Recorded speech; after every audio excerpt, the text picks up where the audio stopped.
Assalamualaikum Hanis. Waalaikumsalam. Apa khabar? Alhamdulillah sihat. Tadi naik apa datang sini? Saya datang dengan kaki je. Oh, jalan kaki. Seorang ke? Seorang je. Faham. Nak tanya ni, Alhamdulillah kita dapat sambung lagi ke sesi pada minggu ini. Saya sebagai kaunselor awak, macam biasa, saya sebagai kaunselor awak akan memberitahulah sedikit sebanyak tentang etika kaunseling. Walaupun awak dah pernah pergi sesi kaunseling dengan saya sebelum ini, saya akan memberitahu awak sedikit sekali lagi, okey? Okey, so saya akan memberitahu bahawa semua benda yang awak ceritakan kepada saya ini adalah di bawah akta kerahsiaan. Maksudnya, saya tak akan memberitahu kepada sesiapa pun melainkan awak cuba untuk membahayakan diri saya dan orang lain. Okey? Maksudnya kalau awak nak ceritakan apa-apa, boleh je. Saya tak akan memberitahu sesiapa pun. Ini antara kita dua je. Awak boleh luahkan apa sahaja yang awak nak luahkan. Tapi kita punya main point sesi counselling ni adalah untuk visi awak kan, behavior change awak kan. So moving on, kita akan saya nak tahu macam mana awak yang progress dalam visi awak behavior change. So saya nak tanya macam mana awak punya progress behavior change awak itu. Bolehkah awak ceritakan sedikit sebanyak macam mana awak punya progress sepanjang journey ni? Oh, sepanjang journey actually kan kita dah bincang dari week 1 sampai week 6 kan. Waktu tu adalah labs dia, ada dia punya yelah progress kan. And then dah masuk week 7 ke 8 macam tu kan, saya asal saja nak lose weight kan. Betul. Tapi saya rasa bila dah masuk ke 7, 8 tu, saya tak rasa benda tu sesuatu yang saya boleh ambil secara serius lah. Sebab saya pun tak terlalu rigid dari segi pemakanan ataupun benda-benda yang macam exercise semua tu kan. Saya tak terlalu in contact macam tu. Dan saya tak rasa misi saya tu behavior change untuk lose weight tu sesuatu yang realistik untuk saya. And then bila week ke-7 dan week ke-8 tu dalam 2 minggu jugalah, saya persoalkan saya punya matlamat behavior change saya tu. Sebab saya rasa macam benda tu terlalu universal, terlalu terlalu rawak lah. Maknanya tak spesifik. Jadi bila sepanjang 2 minggu tu saya rasa macam benda ni saya rasa bukanlah apa yang saya nak sebenarnya. Saya more to gaya hidup yang sihat. Maknanya apa yang saya dapat dalam gaya hidup yang sihat sama macam visi saya. Kiranya visi lose weight tu adalah kesan ataupun hasil daripada gaya hidup yang sihat. Jadi moving on week ke-8 sampai ke week 14 ni, saya try lah untuk healthy lifestyle kan. Mostly ambil dari segi pengambilan air masak, macam biasalah pengambilan air masak. Lepas tu dari segi bangun awal, tidur awal, and then mandi sebelum subuh. Kiranya healthy lifestyle saya tu bukan sekadar pemakanan, tapi dari segi hidup kita. Kiranya macam bangun awal tu dari segi start bangun awal, start solat awal, start makan, jaga tidur, quality tidur. Kiranya adalah segala serba-serbi dari segi dari awal bangun pagi sampai tidur lah. Macam tu lah. Jadi dari segi overall lifestyle saya try untuk slowly change lah. Maknanya bangun pagi awal sebelum subuh, nak jadikan sebagai rutin healthy lifestyle kan. Lepas tu awak dapat lah bangun setiap hari tu sebelum subuh? Alhamdulillah, kebanyakan minggu ada dan ada juga yang tak, ada yang kurang lah. Bagus tu. Dia sebelum subuh mostly, tapi ada juga yang macam 6.30. Kalau sebelum subuh pukul berapa?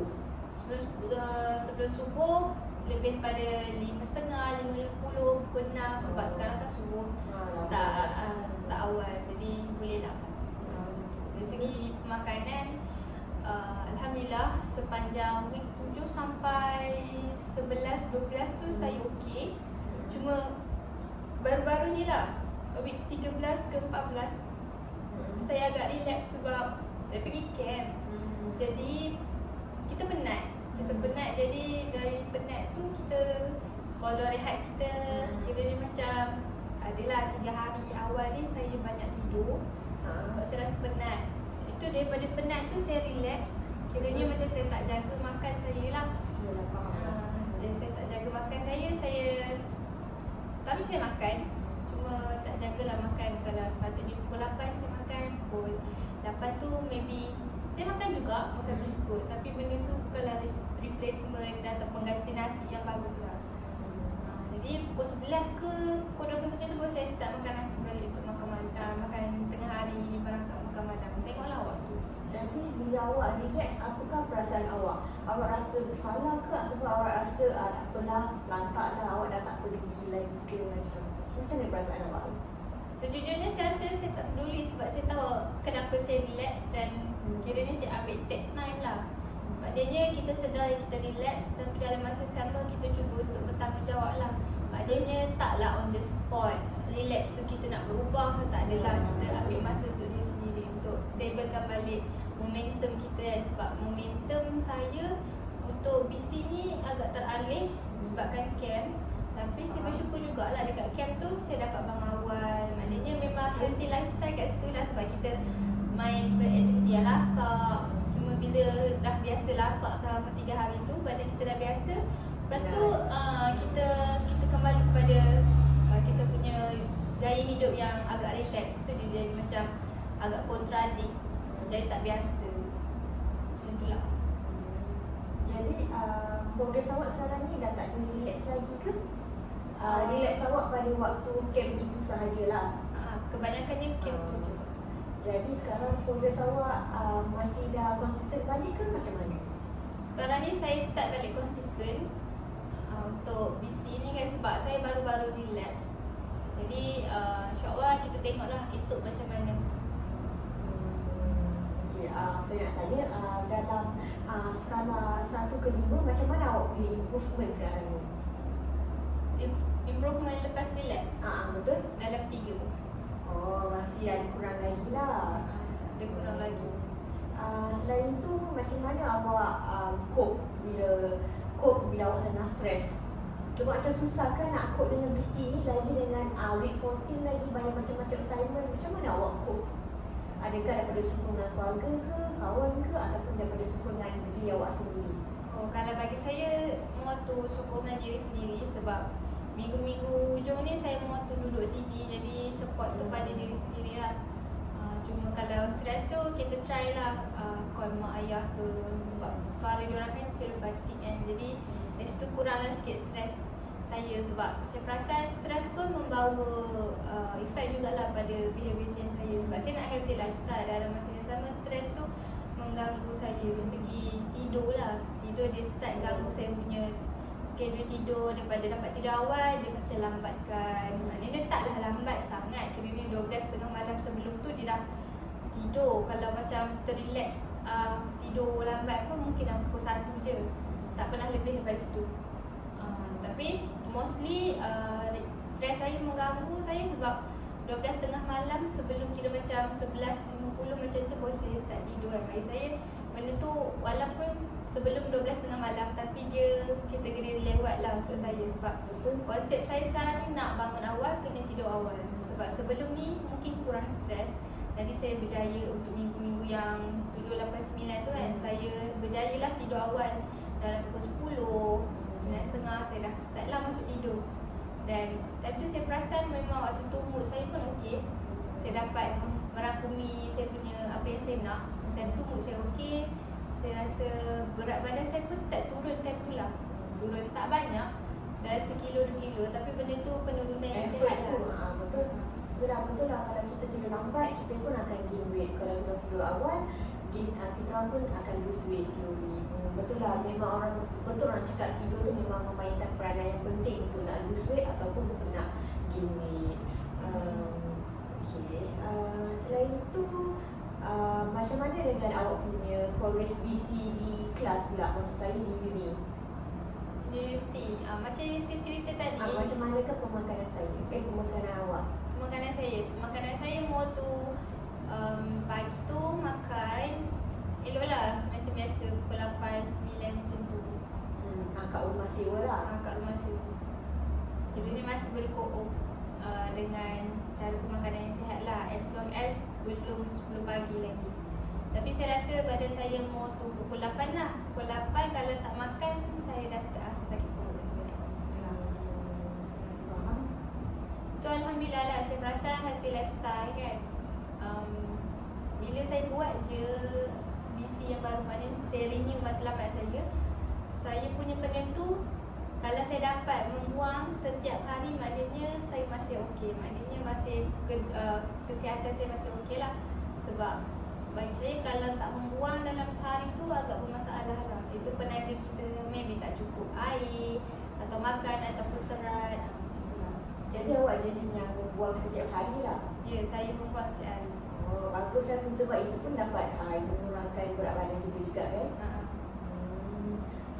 Selain itu, sebelumnya awak pernah beritahu saya bahawa awak banyak minum air manis kan. Jadi sekarang ni macam mana dengan awak punya air manis tu? Kalau Dah kurang ke ataupun masih sama ke? bagi Macam mana saya progress awak? progress minum air manis tu, saya memang saya healthy lifestyle, tapi saya tak bercadang untuk buang terus minuman manis tu dalam kehidupan saya. Saya still minum air manis. Tapi Dah sebab nak lose weight, jaga makan makanan dengan air kan ada link. So macam saya risaulah, jadi saya tahu kali sekali. okay. Dari segi pengambilan manis tu saya masih minum, tapi saya try cover dengan air masak lah. Tapi air masak buat masa sekarang ni saya still ambil pendekatan minum air sejuk. Sebab saya nak tekatkan momentum minum air sejuk tu balik. Sebab saya try minum air masak yang suam, tapi tu agak macam susah sikit lah. Saya rasa macam benda tu liver yang atas sikit. Sebab saya masih tak biasa lagi nak minum air sejuk, air suam. Sebab sebelum ni okey, tapi dia macam hari tu kan relax sebelum jodoh ada relax. Jadi dari segi pengambilan air masak tu saya jarang ambil yang suam. Saya more tu ambil yang sejuk. Saya fokuskan kepada 2 liter air masak dululah. Jadi capailah 2 liter tu setiap hari. Tak juga, tapi banyaklah. Maksudnya 1 liter adalah dalam sehari tu 2 liter. kurang sikit. Kurang. Tapi ada daripada tak ada langsung.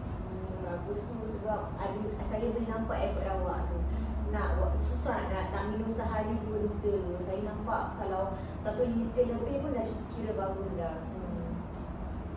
Tapi macam saya cakap lah kan, awal-awal PC kan saya nak lose weight, and then saya ada kurangkan minuman manis semua tu kan. Tapi in fact kurang minum air manis tu masih ada. Dia ni kalau saya minum air yang terlampau manis, saya tak boleh minum dah. Saya rasa benda tu manis dan saya akan tambahlah air masak. Kadang setengah cawan air masak kan, sebab saya rasa benda tu manis. Bagi orang lain tak manis, tapi saya rasa manis. Mungkin sekarang ni cita rasa saya more kepada manis, tapi manis buah manis yang tak terlalu manis lah. And then saya still lah rasa air masak tu adalah rasa manis dia.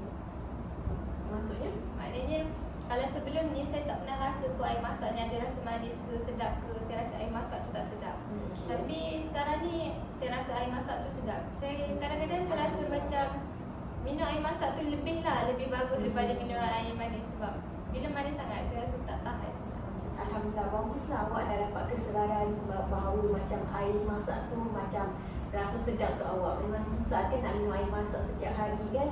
Lagi awak tak biasa kan dulu minum air masak. Sekarang awak dah macam biasakan diri minum air masak. Lepas tu awak cuba sedaya upaya untuk minum air masak setiap hari 2 liter. Tu saya nampaklah progres awak. Saya bangga dengan awak sebab saya boleh nampak awak relax, tapi awak selalu berusaha untuk progreskan visi awak ni untuk nak lose weight. Saya rasa terharu, banggalah dengan awak sebab walaupun awak dah relax, awak dah relax hari tu, tapi awak tetap kuat dan bangkit untuk continuekan lagi behavior change awak untuk lose weight ni. Saya faham awak dalam week 14, week yang sangat kritikal, awak mesti stres kan. Dah stres, susah nak konsisten, susah nak istiqamah dengan kita punya visi, tapi awak masih kuat untuk teruskan lagi journey ni. Saya rasa saya banggalah dengan awak. Selain itu saya nak tanya, ada apa-apa lagi tak yang awak nak ceritakan pasal awak punya behavior change awak? Ataupun apakah awak punya next process awak? Next proses saya cadang insyaAllah kan lepas kita habis week 14 ni saya try lah untuk settlekan semua assignment, settlekan semua perkara yang mendatangkan stres saya lah. Sebab assignment itu maybe dari segi salah kita juga tak manage masa dengan baik. Itulah dia punya consequence dia, maknanya kesan dari situ. Jadi kita pun, saya pun tak salahkan siapa-siapa, saya salahkan diri saya juga.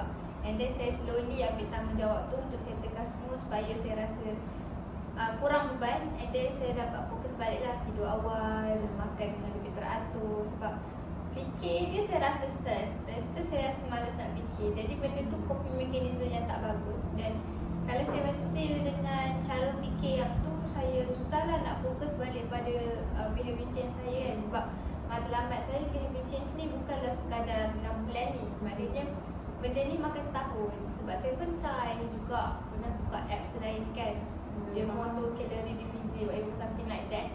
Tapi yang tu pun ambil masa setahun dulu juga. Sebab nak konsisten dengan cara yang neutral tu agak lama. Tapi tak mustahil, InsyaAllah lah saya boleh. Jadi plan saya macam biasa saya nak try catch up balik dengan pengambilan air masak. And then makanan pun saya tak nak overtake lah. Maknanya boleh makan tapi makan sekadar secara yang sederhana. And then tak terlalu banyak. Kalau makan pun secara gerak yang sedikit. Sebab kalau terlalu banyak pun tak bagus juga. Maknanya benda tu pola makanan kita tak elok. Jadi nanti dia memberi kesan yang negatif lah pada badan kita sendiri. Kadang-kadang kita buat macam tu tapi pola makanan kita berubah, badan kita tak boleh terima kan, risau penyakit lain juga kan. Tu satu. Tu kali yang keduanya, saya bercadang untuk start balik lah morning walk ke, petang-petang jalan-jalan untuk tak lama pun tak apa, 10 minit ke 15 minit dalam sehari ke, dalam 3 hari per minggu ke, asalkan progress tu ada. Jadi awak jog lah setiap hari ni? Tak adalah jog, saya jalan-jalan biasa je. Kadang-kadang kerja lepas tu pun saya dah rasa macam okey lah. Macam tu. Sebab saya try nak kurangkan saya punya target. Sebab saya rasa kurang realistik untuk saya tiap-tiap hari jogging 30 minit semua tu. Sebab saya rasa saya masih permulaan. Sebab benda tu di luar kebiasaan kita. Dan benda tu saya pun tak suka buat. Jadi saya terpaksa kurangkan standard saya dalam 15 minit per hari ke, ataupun 3 hari kita baru buat. Saya nak biasakan dulu badan saya. Maknanya saya tak rasa pun jadual jogging tu dalam hidup saya tu boleh letak. Sebab saya masih sibuk dengan assignment. Saya mau tu duduk. Jadi itulah salah satu sebab kenapa saya rasa benda tu tak healthy sangat. Jadi dengan tu saya cubalah untuk bangun, cari tempat daripada rumah sewa tu, saya buat kerja kat tempat lain. Berjalan lah keluar dari rumah. Baguslah Hanis ni. Walaupun awak dah relax banyak kali, awak tak rushingkan diri awak. Like maksudnya macam awak tak ada macam nak terburu-buru untuk nak cepatkan, macam nak perlu cepat-cepat. Awak macam awak faham diri awak macam mana, awak lupakan awak punya standard sebab awak tahu diri awak macam mana. Awak tak letakkan realistic number sebab awak tahu diri awak macam mana. Jadi awak tahulah macam mana awak nak aturkan awak punya visi. Saya macam banggalah sebab awak tahu macam mana awak nak set target awak. Okey, selain itu awak ada apa-apa lagi awak nak memberitahu saya ke tentang behavior change awak ini? Saya berharaplah kali ni saya kurang relax. Dan kalau saya relax pun saya mampu untuk overcome dengan cepat lah. Sebab relax tu sentiasa ada kalau kita masih tak berapa nak nekat. Tapi saya percaya satu hari nanti insyaAllah saya akan bangunlah daripada relapse tu. Maknanya saya mampu untuk atasi relapse tu. Sebab saya perasan bila saya dah dapat healthy lifestyle tu, cara hidup yang sihat, saya perasan bila saya makan elok, teratur, tidur cukup, mood saya lebih bagus lah. Saya tend to rasa happy, kurang rasa sedih. And then saya rasa badan saya pun lebih ringan. Maknanya saya rasa macam senang lah nak bergerak, hidup pun happy lah. Maknanya more to aura positif tu daripada kita salahkan diri kita macam sebelum. Saya rasa Alhamdulillah matlamat behavior change saya ni agak membantulah dari segi emotional saya, sebab saya rasa lebih stabil dan tak terlalu dapatlah overcome sadness tu. Kuranglah saya perasan, kuranglah rasa sedih. Even kalau stres pun Alhamdulillah dapat manage lah stres tu dengan baik. Bagus. Walaupun masalah tu still ada, tapi kita masih boleh control emosi. Baguslah awak dapat kontrol emosi awak dapat overcome apa-apa cabaran bila awak rasa awak dapat jaga behavior change awak dengan baik. Betul awak cakap, bila kita tidur awal, kita jaga makanan kita minum air banyak, kita exercise, memang kita punya mood akan jadi baik. Maksudnya kita akan lebih ceria, lebih sihat, badan kita pun akan lebih rasa cergas sebab kita dapat tidur dengan cukup kan, makanan pun sihat. Tapi itulah kita manusia biasa, susah kan nak konsisten dengan untuk nak kurangkan berat badan semua. Tak apa, saya tetap bangga dengan awak. Tapi saya akan concludekan balik apa yang kita telah bincangkan tadi ya. Okey, jadi tadi awak memberitahu kita pernah jumpa sesi sebelum ini. Sebelum ni awak punya visi adalah untuk mengurangkan berat badan.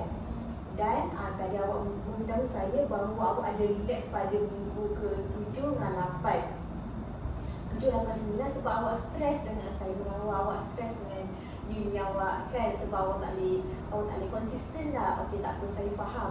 Tapi bila awak dah relax tu, awak terus bangkit dan bangun balik untuk continue behavior change awak untuk lose weight ni. Sebab awak tahu diri awak macam mana, awak tahu matlamat awak apa.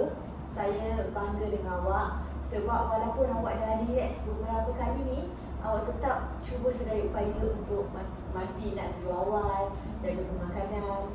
Lagi tambahan lagi pula awak macam sanggup untuk cuba untuk minum dalam sehari 2 liter 2 liter sehari. Saya rasa macam benda tu untuk saya susah tu nak minum air putih sehari 2 liter. Saya banggalah sebab kalau awak dapat berjayakan 2 liter sehari tu memang betul-betulnya bagus lah. Okay. Selain tu saya nak cakap sedikit, saya harap yang selepas ni awak akan continue, awak akan lebih semangat lagi dan tidak akan berputus asa untuk dalam behavior change journey ni. Okey, andai kata awak relax lagi, saya nak beritahu bahawa relax itu adalah perkara normal. Awak tak perlu rasa sedih ke, down ke, rasa bersalah kalau awak relax. Awak kena tahulah, bila kita relax ni macam ibarat macam kita bagi peluang kat diri kita untuk berehat. Kita kan manusia biasa, tak apalah. Macam masa saya tak mendorong awak untuk relax lah, tapi maksudnya macam saya faham kalau awak terrelax lagi sebab macam susah kan, kita sebagai manusia biasa je nak macam susah nak konsisten. Jadi saya harap selepas ini awak akan terus kuat dan tabah untuk mengharungi segala cabaran untuk nak lose weight ini. Okey. Sekali lagi saya minta maaf kalau ada kekurangan daripada saya. Sekian itu sahaja daripada consultation session kita pada hari ini. Okey, baik. Terima kasih. Terima kasih.